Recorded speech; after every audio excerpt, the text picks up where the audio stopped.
When Vincent van Gogh died on 29 July 1890, he left behind a substantial body of work.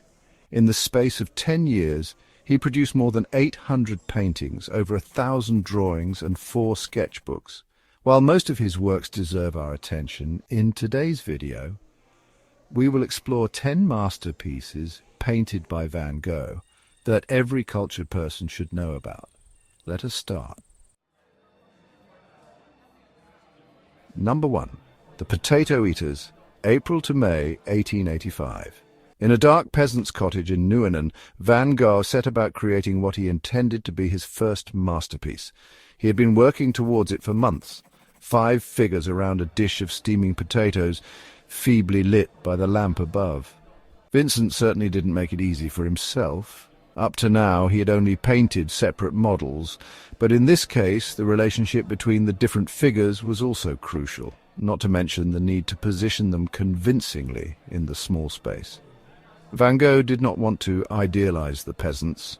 The viewer should be able to read their hard work from their distinctive heads and bony hands, to get the idea that these folk, who are eating their potatoes by the light of their little lamp, have tilled the earth themselves with these hands they are putting in the dish. To this end, he painted their faces in the colour of a really dusty potato. Unpeeled, of course. He was proud of the result, but his brother thought it too dark, and his artist friend Anton van Rappard did not understand the coarse, ugly figures. His verdict was damning. You can do better than this. Despite the criticism, Van Gogh believed this work is his first masterpiece, even though he was the only one to recognize it as such.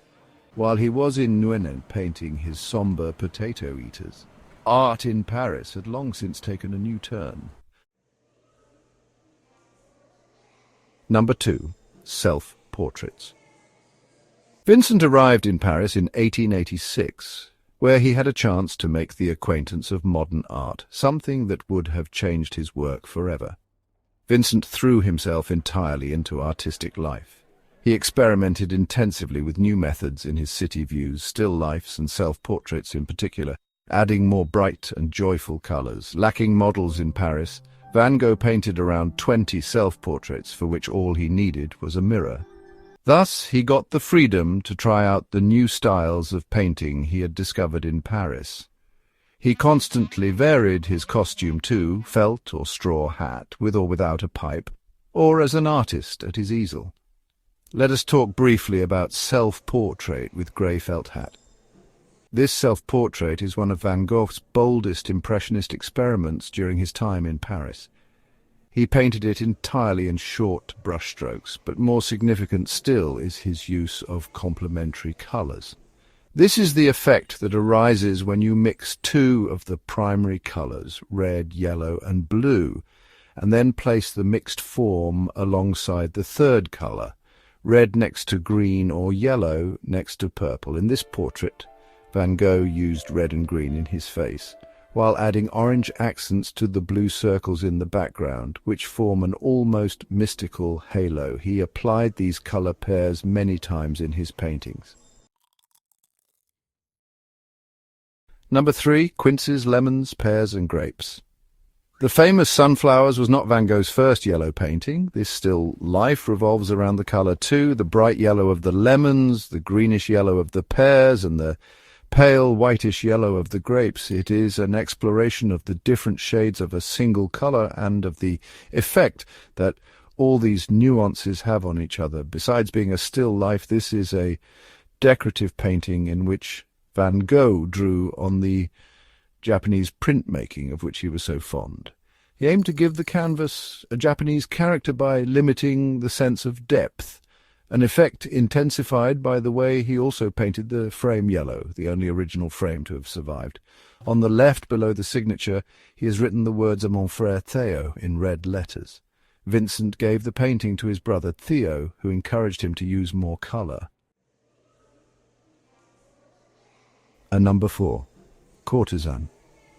Van Gogh found the image of this striking woman on the cover of the magazine Paris Illustre, which devoted a special issue to the theme of Japan.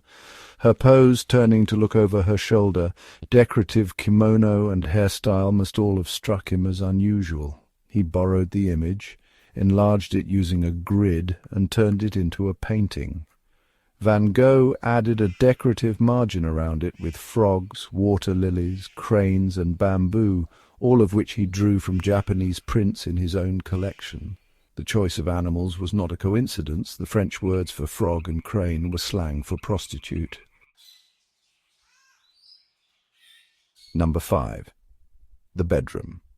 Physically tired and mentally exhausted, Vincent arrived in the southern French town of Arles in February 1888. He was convinced that the clear surface arrangement and bright colors typical of Japanese printmaking would play a crucial part in the renewal of art. It is not surprising, then, that having arrived in Arles, Vincent constantly viewed his new surroundings through a Japanese lens. "I'm always saying to myself that I'm in Japan here," he wrote to his sister Wilhelmine. One of the prominent masterpieces painted by Van Gogh out of love of Japanese prints was the bedroom. As he wrote to his brother Theo, this time it is simply my bedroom. It was a small but cosy space in the Yellow House, the house he rented in Arles, as not only a place to live but also as a place where several artists could work together. The solid furniture in the painting was intended to express undisturbed repose. To intensify color, he used complementary contrasts: a red bedspread on lemon green sheets, a blue jug on an orange dressing table, and the pine furniture were originally set against lilac walls, which have turned blue over time.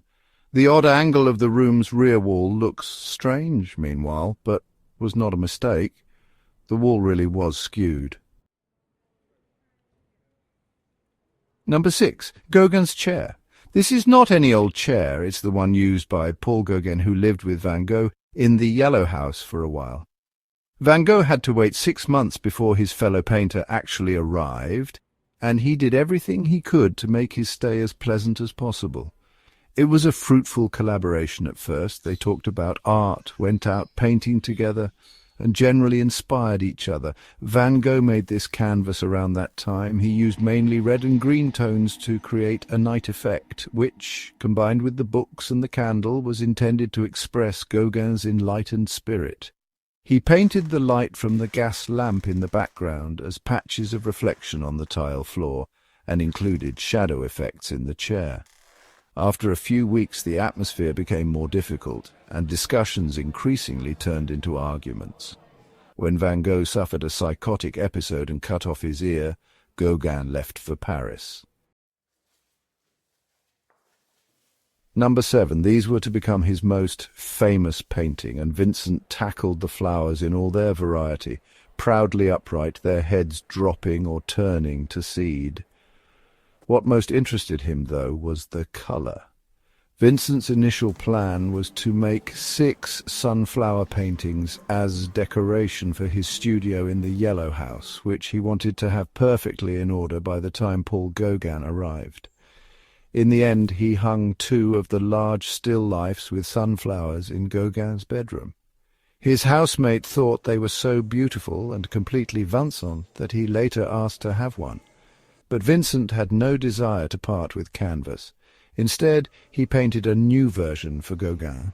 Van Gogh described it as a painting which grows in richness the more you look at it. Number 8. Almond Blossom. Vincent painted these branches of almond blossom for his brother Theo and his sister-in-law Jo as a gift for their newborn son, Vincent. Vincent began to paint as soon as he received the news. Almond blossoms very early in the spring, making it a marvellous symbol of new life. He painted the delicate flowers with calm and a greater sureness of touch against the brilliant blue sky, as if viewed from below. The unusual composition is one he knew from Japanese prints. It's hard to imagine that Vincent painted this joyful and optimistic work immediately after suffering the latest episode of his illness. Number 9. Irises. It was harder for Van Gogh to pack his bags in his final days in Saint-Remy than it was to paint. He worked with incredible enthusiasm on several flower still lifes, including this lush bouquet of irises. The viewing angle, background, and even the vase all immediately recall his sunflower paintings. In this case, however, rather than different shades of the same color, it is all about contrasts. As a study of color, he placed the irises against a lemon-yellow background so that their distinctive shape, with the folded-out petals, stands out even better. The flowers were originally purple, but the fading of the red pigment has turned them blue over time. Number 10. Tree roots. This was the last and unfinished canvas that Van Gogh placed on his easel. A detailed painting of tree trunks and tree roots clinging to a slope. He saw them while walking and made an unusual composition of them viewed from close by. It is a tangle of irregular, gnarled forms against the brownish-yellow background of the soil, with the odd bright green patch of fresh foliage. Vincent had previously referred to the gnarled roots of trees as a symbol of life's struggle, a struggle he was now experiencing himself. He felt he had failed, and he worried about his future. In the meantime, however, he painted canvases that radiated self-confidence. This painting was drawn from reality, and would later be viewed as a harbinger of abstract art. In some places you can still see the canvas between the brushstrokes. The work was probably not finished when Van Gogh ended his life on July 27, 1890,